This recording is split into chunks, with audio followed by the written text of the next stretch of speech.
Social media पर channel Mahalakshmi की ओर से 8 बजे सादर जय। ये परसों के दृश्य दिखा रहे हैं पीपल घूट के विहार के समय आचार्य सुनील सागर जी महामुनि राज के संघ के साथ। ये कहाँ पर है पता है? हम इतिहास थोड़ा चक्कर को पीछे घुमाते हैं। 4 अप्रैल 2017 आज भी दिन में याद है। यहीं पर पंचकरण हुआ था और फिर उसके बाद शायद दोपहर को 2 या 3 बज गए थे समय के बाद विहार हुआ था। गर्मी थी तेज और तभी जैसे ही संघ चला था हजारों मधुमक्खियों ने बस यहीं पर हमला कर दिया था। एक ऐसा उपसर्ग हर कोई बिलबिला गया था। श्रावक कोई इधर भागा, कोई उधर भागा, कोई कहीं भी दुबका और कुछ 2 श्रावक आचार्य के साथ थे और शायद पूर्णिमा दीदी जिन्होंने हमें जानकारी दी और सब लोग आगे चले गए थे। जब उपसर्ग देखा उस समय आचार्य श्री के शरीर पर 500 से 700 मधुमक्खियां चिपटी पड़ी थी। यह पूर्णिमा दीदी ने बताया, आंखों से देखा दृश्य। सारा शरीर एक प्रकार से फूल गया था और आचार्य श्री ने बस वहीं पर ध्यान लगाना बैठ गए थे। सब लोग आगे चले गए थे, किसी को पता नहीं चला कि क्या हुआ है। आचार्य श्री वहीं पर ध्यान लगाते रहे और जब सुबह लोगों को मिले तो हंसते हंसते मिले थे। कोई हैरान था कि किसी ने कुछ क्या हुआ, जो कल शरीर में देखा था वह सब एक ध्यान सामयिक से पूरी रात में गायब हो गया था। वह आश्चर्य था, पर अब और उस बड़ा आश्चर्य अब हुआ था। आचार्य श्री ने वहीं पर जहां मधुमक्खियों का डेरा है आज भी वह बसेरा है, उन्होंने कहा आज फिर एक उपसर्ग करो, अंदर से कर्मों की शांति होगी, निर्जरा होगी। आज मैं इसलिए यहां बैठा हूं संघ के साथ। गजब की बात है। ऊपर पेड़ पर उनके छत्तों पर मधुमक्खियां भिनभिनाती रही पर किसी ने चू नहीं की। यह दृश्य हम वह दिखा रहे हैं आपको। कैसे दृश्य होते हैं अनुभव वाले कि आज फिर एक बार अपने उपसर्गों को जीतने का वक्त आया है। कहते हैं उपसर्गों से ही कर्मों की निर्जरा संख्यात होती है और पूरा संघ इसलिए बैठा है। मुस्कुराते रहे आचार्य जी ने सामायिक किया। फिर यहाँ पर कोई आज सब जूं जूं जूं करती रह गई मधुमक्खियाँ। आज उन्होंने उपसर्ग नहीं किया, उन्होंने ऐसे चलते फिरते देव को पिछली बार का अनुभव शायद देख लिया था। मुंशी सुवंदे सागर जी बताया था ना कि 40 किलोमीटर का विहार करने के बाद मुद्रा लेकर तब आहार के लिए पड़गान हुआ था। पर बता रहे फिर वही उन्हीं के बारे में। कहते हैं बस हैरानी होते 11 दिसंबर के बता रहे हैं आज 16 किलोमीटर शाम को चल के अकलपाड़ा पहुंचे थे। महाराष्ट्र की बात कर रहे हैं और फिर अगले दिन साकरी पहुंचना था। अब तो महाराज जी साकरी में ही आहार होगा। मुनीशिवा ने मालूम है ना कि क्या कहते हैं, अगर उन्हें अब बता दें कि कहाँ आहार है, क्योंकि गिनती का आहार है, गिनती में संगपति कर रहा है, कैसे कर रहा है, तो वह बस वहां आहार नहीं लेते। चल दिए विहार के लिए और उन्होंने कह दिया सागरी में अब आहार नहीं होगा। लोग हैरान थे क्योंकि उससे पहले कोई तैयारी नहीं थी और साकरी से पहले कोई घर मिलेगा नहीं। आहार कैसे करेंगे, कहाँ करेंगे? सुबह सुबह विहार हो गया। 12 तारीख की बात है, सूर्योदय होते ही आचार्य श्री ने मुद्रा नहीं ली और सीधा विहार के चलते गए। साकरी क्रॉस हो गया और फिर कहते हैं लगभग 20 किलोमीटर साकरी, 4 किलोमीटर और चल दिए और तब आगे जाके कुछ भक्तिजनों ने वहाँ आहार की खड़ा किया। तब जाके महाराज जी ने मुद्रा लेके पड़गान करके विधि मिली और आहार हुआ। सोच लीजिए कैसे हैं ये सुवंदे सागर जी। समझ नहीं आता इनकी तप त्याग की पराकाष्ठा किस सीमा है, कोई सीमा नहीं मालूम चलती है। अगर आपने बोल दिया कि हमें आहार यहाँ होना है, नहीं होगा वहाँ, पहले ही उसके आहार विहार की तरह चलते गए, मुद्रा नहीं ली। गजब के हैं, धन्य हैं ऐसे संत जिसके लिए हमें आज फिर कहते हैं बारंबार नमन। नाडोली की ये घटना बताई थी ना, जहाँ ध्वजारोहण के अंदर जैसे कोई नए साल का जश्न मनाया जा रहा हो, धूम धड़ाका पटाखे छोड़े जा रहे थे और उससे एक युवा श्राविका प्रियंका चितन जैन आज भी जिंदगी और मौत की बॉम्बे की मसीना अस्पताल में लड़ाई कर रही हैं। लड़ पा रही हैं, क्या जीत पाएंगी, यही भावना भाने के लिए आज आपसे बात कर रहे हैं। आज हमें जानकारी मिली कि हैरानगी तभी है, जो ढोल नगाड़े बज रहे थे, पटाखे छूट रहे थे, जिस श्राविका को 50% जल गई थी उसके बाद वे शांत नहीं हुआ था। समाज कैसा है, संत कैसे हैं और करने वाले इवेंट वाले कैसे हैं, कौन से आयोजक है।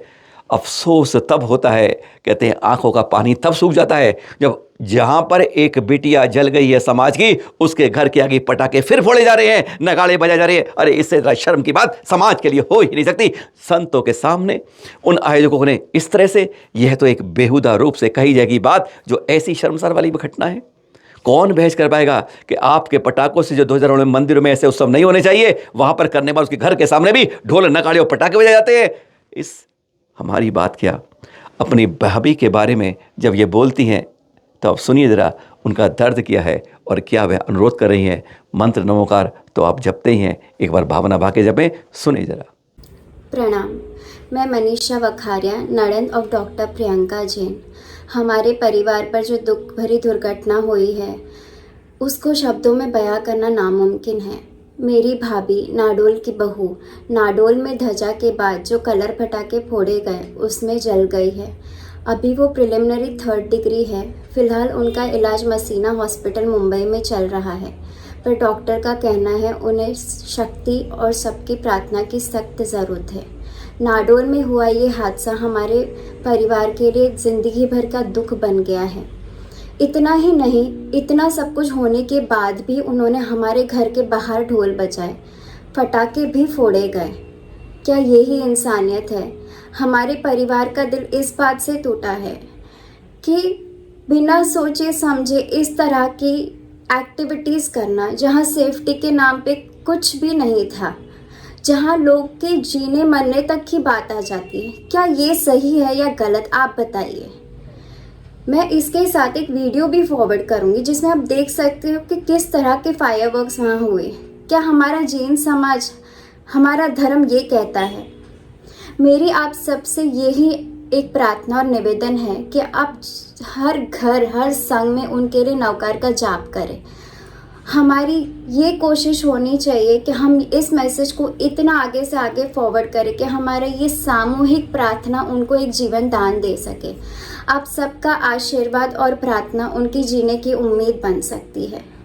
जैनम जयति शासनम। इस समय जगह जगह देश के अंदर पंच कल्याणों की तैयारियां हो रही हैं या चल रही हैं। आपको एवं मोंगाड़ा के अंदर अयोध्यापुरम बनाया गया, उसके दृश्य दिखा रहे हैं, जहां पर आचार्य सुनील सत्संग के अंदर अभी पंचकल्याण भव्य रूप से हो रहा है। उसके दृश्य देखकर कहते हैं जब हम वहाँ पहुँच नहीं पाते हैं तो कुछ ना कुछ उनके दर्शन करके, अपने भावों को निर्मल करके, कषायों को ख़त्म करके जब हम उसको अर्जन करते हैं, आंखों से देखकर इंद्रियों का प्रयोग करते हैं, उपयोग करते हैं, सहयोग करते हैं, तो कहीं ना कहीं कुछ तो हम कर्मों की निर्जरा कर पाते हैं। इसलिए दृश्य दिखा रहे हैं, कितने भाव से, उन्मुख से आनंद आता है। कहते हैं वह दृश्य करके जो साथ ले रहे होते हैं, जो भाग रहे होते हैं, वह कितने आनंदित होते हैं। तो हमें देखकर उसका कुछ भाग तो पा ही जाते हैं। आपने ये रस्म तो बहुत देखी होगी, हल्दी लगाने की। जी हाँ, जब शादी की तैयारी होती है तो चाहे बेटी की हो चाहे बिटिया की हो, हल्दी की रस्म होती है, बड़े आनंद की होती है, छेड़खानी होती है, सब कुछ होता है। पर आपने तीर्थंकर प्रतिमा की हल्दी की रस्म शायद नहीं देखी होगी। आज वही दिखा रहे हैं, इस तरह से हल्दी की रस्म तीर्थंकर प्रतिमा में, अभी नहीं, अभी गृहस्थ अवस्था में है, तब यह रस्म निभाई जाती है उस प्रतिमा के साथ। आज एक दृश्य आपको दिखा रहे हैं, पाषाण भगवान बन जाता है, पर हम क्या अच्छे इंसान बन पाते हैं? सिर्फ सवाल यहीं पर अधूरा रह जाता है। संतों का जब मिलन होता है, गुरु के आगे जब शिष्य आता है, तो ये दृश्य दिखा रहे हैं आपको। पारसोला में आचार्य श्री वर्धमान सागर से संग विराजमान है, और थोड़ी दूर पर हैं, कुछ किलोमीटर दूर ऊपर कर ले आप, वहाँ पर हैं आचार्य श्री सुनील सांगर जी। मुंगाड़ा की बात करें, उनके 3 शिष्य पहुँचे दर्शन करने के लिए, आशीर्वाद पाने के लिए। पारसोला में आचार्य श्री वर्धमान सागर दृश्य देख रहे हैं आप। पाद प्रक्षालन किया, गदगद हो गए वहाँ पर उस दृश्य को देखकर, मुस्कुराते हुए मिले और गुरुवर से आशीर्वाद प्राप्त किया तो धन्य हो गए। कहते हैं इस तरह के संतों के मिलन कितना उत्साह भरते हैं, कहते हैं आनंदित करते हैं जब संतों का इस, और यही भावना भाई हम तो ये कहते हैं कि हमारे सभी साधु संत एक मंच पर आ जाए तो कहते हैं जैनों का जो भेदभाव है हमारे बीच में, पंथवाद है और संतवाद है, वह सब खत्म हो सकता है और हमारी एकता का दिग्दर्शन होकर कहते हैं संसार के अंदर एक बड़ा गुंजायमान हो सकता है। आज शनिवार है, शनिचर, कहते हैं किसी पर शनिचर चढ़ जाए तो मुनि सूरत भगवान की पूजा करनी चाहिए, विधान करना चाहिए। पर मुनि सूरत भगवान का ही क्यों? क्या शनिचर उससे दूर हो जाएगा? क्या शनि ग्रह में इतनी ताकत है? क्या ग्रह में इतनी ताकत होती है कि वह आप पे चढ़ जाता है? ग्रह है, ग्रह ग्रह, जी हाँ, 900 योजन ऊपर है। और एक इस तरह के ग्रह में क्या उसमें असर पड़ता है या वह बेअसर होता है, या मुनि सूरत भगवान में कुछ खास होता है? सुनते हैं जरा मुनि राज से, जरा सुनिए और समझिए कि हम क्या शनिचर चढ़ता है, शनिचर उतरता है, या कहीं ना कहीं हम मिथ्यात्व का पोषक करते हैं। सुनिए जरा। शनिवार के दिन मुनि सोबतनाथ भगवान की पूजन करने से हमारे शनि ग्रह नष्ट हो जाते हैं। कहाँ से आ गया ये शनि ग्रह? ज्योतिषी देव है, यहाँ से 900 योजन ऊपर विराजमान बैठा है, ग्रह है, उस पर देव रहते हैं, विमान है वो। किसने आपको ये बुद्धि दे दी? शनिवार को हम मुनि सुबोधनाथ भगवान की पूजन करेंगे तो हमारा कल्याण हो जाएगा। आदिनाथ की करोगे तो अकल्याण होगा। ये अगर हमारे दिमाग में बुद्धि भरी है, आप शुद्ध मिथ्यात्व का सेवन कर रहे हैं। आपको जो करना करो। मतलब जी इतने धड़ल्ले से कह रहा हूं, धड़ल्ले से इसलिए कह रहा हूं, उस आपका सच्चा स्वरूप हमें पता है। आप गुरु के पास आइए, पूछिए, डरने की जरूरत है ही नहीं, क्योंकि जिससे आप डर रहे हैं उसमें डराने की ताकत ही नहीं है।